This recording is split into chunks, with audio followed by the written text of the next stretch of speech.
नमस्कार, मी सुनील जावडेकर या व्हिडिओमध्ये आपल्या सर्वांचं स्वागत करतो। महाराष्ट्रामध्ये आणि देशामध्ये देखील भाजप आणि एनडीए यांचं सरकार आहे। महाराष्ट्रामध्ये आपण जर बघितलं तर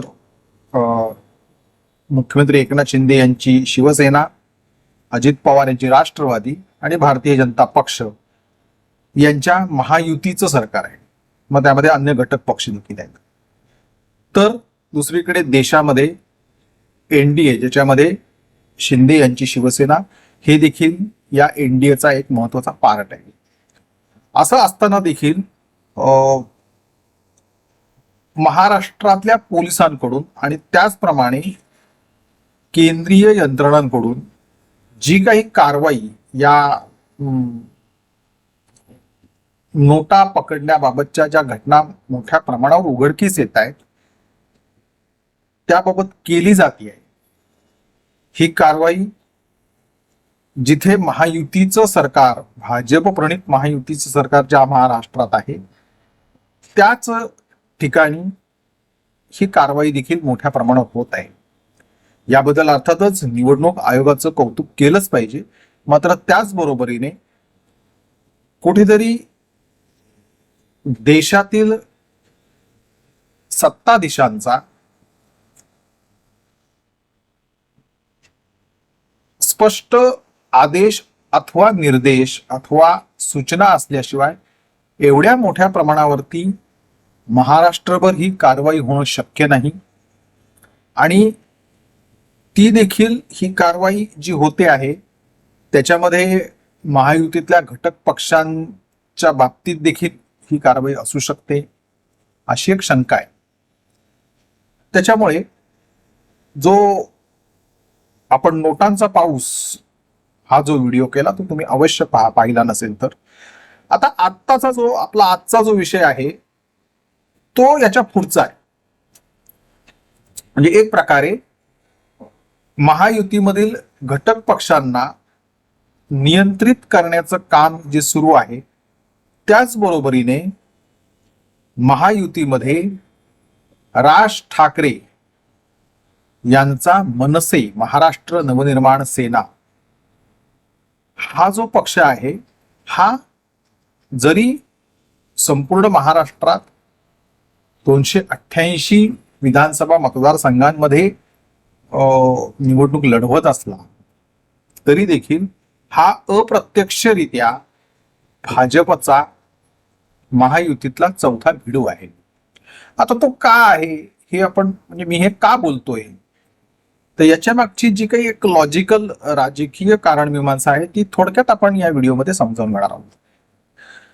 बघा, राज ठाकरेंची तुम्ही जर या 2-4 दिवसातली जर काही राजकीय भाषणं ऐकलीत तर त्यातली मी तुम्हाला काही 2-4 फक्त विधानं सांगतो राज ठाकरेंची, ज्याच्यावरून तुमच्या लक्षात येईल की राज ठाकरे यांचा रोख नेमका कशावर आहे। बघा, राज ठाकरे असं म्हणतायत की निवडणुकीनंतर, म्हणजे विधानसभा निवडणुकीनंतर महाराष्ट्रात भाजपची सत्ता येईल आणि मुख्यमंत्री हे देवेंद्र फडणवीस असतील। हे राज ठाकरेंचं विधान आहे। त्यांचं दुसरं विधान आहे, मी निवडणूक चिन्ह आणि पक्ष कोणाचाही ढापलेला नाही। आता हे त्यांचं विधान जे आहे हे मुख्यमंत्री एकनाथ शिंदे यांच्याकडे उंगली निर्देश करणार आहे।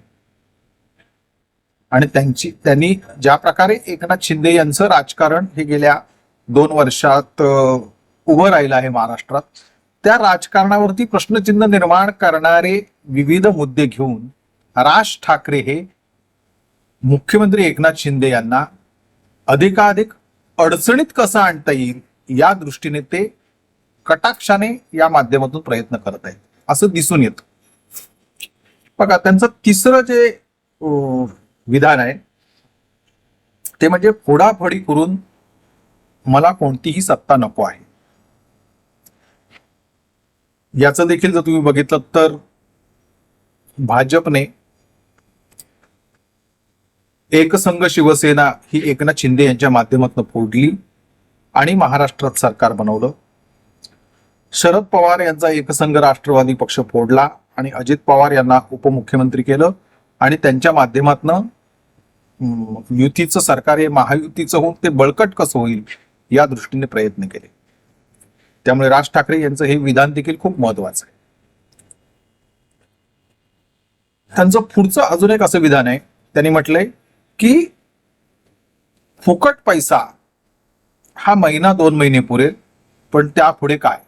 आता हे त्यांचं विधान जे आहे हे मुख्यमंत्री लाडकी बहीण योजना की जी आपण असं म्हणतोय की ती महाराष्ट्रासाठी आगामी विधानसभा निवडणुकीत गेम चेंजर ठरू शकेल, ज्याच्यावरती मुख्यमंत्री एकनाथ शिंदे यांच्या शिवसेनेचा त्याचबरोबर भाजपचा आणि अगदी अजित पवार यांच्या राष्ट्रवादीचा मोठ्या प्रमाणावरती भर आहे की या योजनेमुळे महायुतीला महिला वर्गाकडून मोठ्या प्रमाणावरती भरघोस मतदान होऊ शकतं असं मुख्यमंत्री म्हणून एकनाथ शिंदे यांना ठामपणे वाटत आहे. नेमकं त्याच्या विरोधात हे विधान आहे राज ठाकरे यांचं आणि ते उघड विधान आहे. आता ही जर विधानं लक्षात घेतली तर याच्यातून एक असं लक्षात येतं स्पष्टपणे की जरी राज ठाकरे आणि मुख्यमंत्री एकनाथ शिंदे यांच्यामध्ये व्यक्तिगत मैत्री असती, किंबहुना तुम्ही बघत असाल की राज ठाकरे आणि मुख्यमंत्री एकनाथ शिंदे हे सातत्याने भेटत असतात, चर्चा करत असतात, मात्र त्यानंतर देखील निवडणुकीच्या प्रचारामध्ये राज ठाकरे यांची भूमिका रोखठोक राहिलेली आहे. बघा, जेव्हा लोकसभा निवडणुकीच्या वेळी मनसेने केंद्रामध्ये नरेंद्र मोदी सरकार पुन्हा स्थापन व्हावं यासाठी त्यांना बिनशर्त पाठिंबा जाहीर केला होता, त्यावेळी देखील अनेकांच्या भुवया उंचावल्या होत्या, कारण की मनसेला एकही लोकसभा मतदारसंघामध्ये जागा मिळाली नव्हती, ती महायुतीने सोडली देखील नव्हती. मात्र तरी देखील एक व्यापक राष्ट्रहिताचा विचार मांडत राज ठाकरे यांनी भाजपला आणि विशेषतः नरेंद्र मोदी यांचं सरकार पुन्हा स्थापन व्हावं यासाठी बिनशर्त पाठिंबा दिला. आता या बिनशर्त पाठिंब्याची जी काही एक परतफेड असते ती महाराष्ट्र विधानसभा निवडणुकीच्या निमित्ताने व्हायला हवी होती.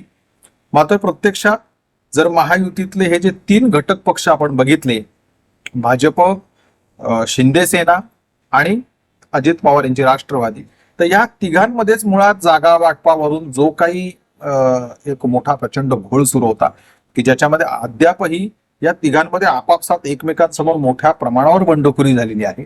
अशा स्थितीमध्ये महायुतीमध्ये मनसे सारखा तुलनेने बलाढ्य असलेला पक्ष हा या जागा वाटपामध्ये समाधानी होणं शक्य नव्हतं. आणि अर्थात एक जर याच्यातली एक थोडी बारीकशी पुसटशी रेष लक्षात घेतली तर ती अशी आहे की मनसेचं जे काही एक पॉलिटिकल आपण म्हणतो डायलॉग किंवा पॉलिटिकल कमिटमेंट जे होतं ते भारतीय जनता पक्षाशी होतं.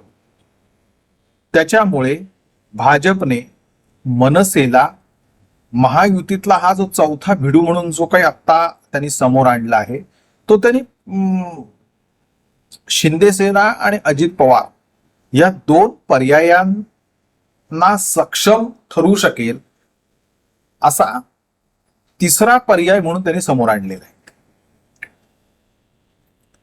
आता हे असं का होतं तर याच्यामध्ये प्रमुख कारण असं आहे की भाजपच्या केंद्रातील नेत्यांचं म्हणणं असं आहे की उद्धव ठाकरे यांच्या शिवसेनेला जर लोकसभेप्रमाणे जर यश मिळालं तर ते भाजप करता नामुष्की ठरू शकतं. म्हणजे शिंदेंना ते त्रासदायक होईलच, परंतु शिंदेचं जर का नुकसान झालं नाही आणि जर भाजपचं झालं तर ते भाजप करता अधिक नामुष्की देणार आहे. आणि त्याच्यामुळे उद्धव ठाकरे यांना या विधानसभा निवडणुकीमध्ये मर्यादित यश मिळावं, अल्प यश मिळावं, त्यांना भरघोस यश मिळू नये याकरता भाजपने मनसेच्या माध्यमातनं हा जो मी म्हणतोय की चौथा भिडू महायुतीमध्ये प्रवेश करायला घेतलेला आहे, त्याचं कारण हे आहे उद्धव ठाकरे यांना रोखणं. आणि त्याचबरोबर उद्धव ठाकरेंबरोबरच मुख्यमंत्री एकनाथ शिंदे यांच्या शिवसेनेला देखील त्यांचा प्रभाव जो आहे, कारण की शिंदेंनी गेल्या 2 वर्षामध्ये लोकहिताची कामं प्रचंड केलेली आहेत. मग ती लाडकी बहीण योजना असेल, आत्ता अगदी निवडणुकीच्या आधी शेवटच्या कॅबिनेटमध्ये टोल माफीचा निर्णय असेल, शेतकऱ्यांची वीज बिलं जी होती कृषी पंपाची ती माफ करण्याचा निर्णय असेल, लोकप्रिय निर्णयांचा धडाका हा मुख्यमंत्री म्हणून एकनाथ शिंदे यांनी लावला होता. आणि त्याचा थोडा बहुत परिणाम जो आहे तो जनतेवरती आहे. आता हा जर प्रभाव कमी करायचा असेल आणि शिंदेचं वाढलेलं वजन जे आहे ते जर भाजपला स्वतःच्या नियंत्रणात आणायचं असेल तर त्याकरता त्यांना राज ठाकरे यांच्याशिवाय दुसरा सक्षम पर्याय आत्ताच्या घडीला दिसत नाही. आता बघा,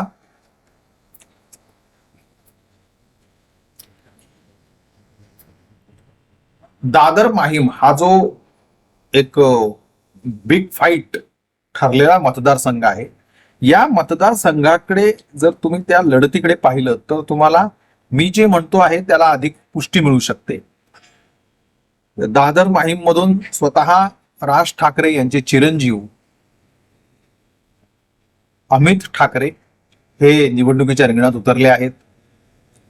आता मुळात हा मतदारसंघ शिंदे सेनेचे म्हणजे जे मूळ पहिल्या शिवसेनेत होते आणि नंतर एकनाथ शिंदे यांच्या शिवसेनेबरोबर जे गेले त्या आमदार सदा सरवणकर यांचा आहे. सदा सरवणकर हे या मतदारसंघातून 3 वेळा यापूर्वी निवडून आलेले आहेत. ते याच भागात पूर्वी 3 वेळा नगरसेवक देखील होते. त्याच्यामुळे सदा सरवणकर यांचा या मतदारसंघातील एक आपण जो म्हणतो दांडगा जनसंपर्क, प्रदीर्घ अनुभव, आणि त्याच्यामुळे सदा सरवणकर यांच्यासारख्या शिवसैनिकाला पराभूत करणं हे तसं सोपं नाही. अर्थात जरी सदा सरवणकर यांना पराभूत करणं तेवढं सोपं नसलं तरी देखील अमित ठाकरे यांना विधानसभेमध्ये आणणं हे सर्वात महत्वाचं आहे आत्ताच्या घडीला राज ठाकरे यांच्या दृष्टिकोनातून. आणि त्यामुळे सदा सरवणकर हे 4 नोव्हेंबर पर्यंत उमेदवारी मागे घेण्याची वेळ आहे. तोपर्यंत सदा सरवणकर काही यांच्या बाबतीत काही निर्णय होतो का मागे घेण्याचा हे देखील पाहणं उत्सुकतेचं आहे. अर्थात सदा सरवणकर यांचा जो काही आपण गेल्या 2 दिवसातला एक जी काही बॉडी लँग्वेज पाहिली किंवा त्यांचा जो मूड पाहिला तर ते उमेदवारी मागे घेण्याच्या मानसिकतेत बिलकुल नाही. आणि त्यामुळे जर सदा सरवणकर निवडणुकीच्या रिंगणात राहिले तर त्यांचा सामना हा राज ठाकरे यांच्या चिरंजीवांशी म्हणजेच अमित ठाकरे यांच्याशी होणार आहे. बरं, या मतदारसंघामध्ये उद्धव ठाकरे यांच्या शिवसेनेने देखील तिथे विभाग प्रमुख महेश सावंत यांना उमेदवारी दिली आहे. बघा, या मतदारसंघाचं वैशिष्ट्य असं आहे की इथे शिवसेना उद्धव ठाकरे यांच्या शिवसेनेचं शिवसेना भवन हे मुख्यालय याच मतदारसंघात आहे. राज ठाकरे यांच्या महाराष्ट्र नवनिर्माण सेना या पक्षाचं मुख्यालय राजगड हे देखील याच मतदारसंघात येतं. दस्तूर खुद्द राज ठाकरे हे देखील दादरमध्येच शिवतीर्थ येथे राहतात, त्यांचं निवासस्थान देखील तिथेच आहे. आणि त्यामुळे अमित ठाकरे यांनी या निवडणुकीत जिंकून येणं हे राज ठाकरे यांच्यासाठी अत्यंत प्रतिष्ठेचं आहे. हा एक मुद्दा त्याच्यात आहे. दुसरं, याच्या मागची आपण एक जर पॉलिटिकल सिनॅरिओ लक्षात घेतला तर लक्षात घ्या की 2 दिवसांपूर्वी मुंबई भाजपचे अध्यक्ष आशिष शेलार यांनी मनसे प्रमुख राज ठाकरे यांची भेट घेतली आणि या भेटीनंतर महायुतीने अमित ठाकरे यांना पाठिंबा दिला पाहिजे अशी त्यांनी जाहीर भूमिका मांडली.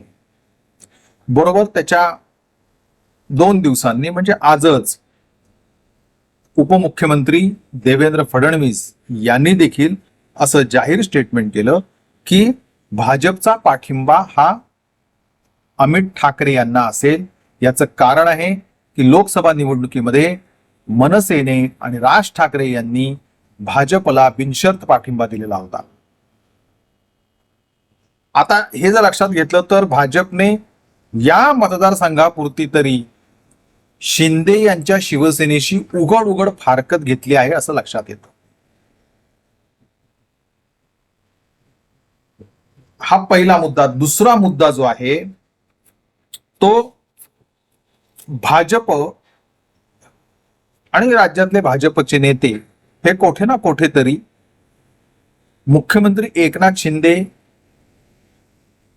यांचं जे काही ओझं एक भाजपला झालेलं होतं हे ओझं हळूहळू हलकं करण्याचा प्रयत्न करायला भाजपने सुरुवात केलेली आहे असं एकूणच या राजकीय हालचालींवरून स्पष्ट होतं.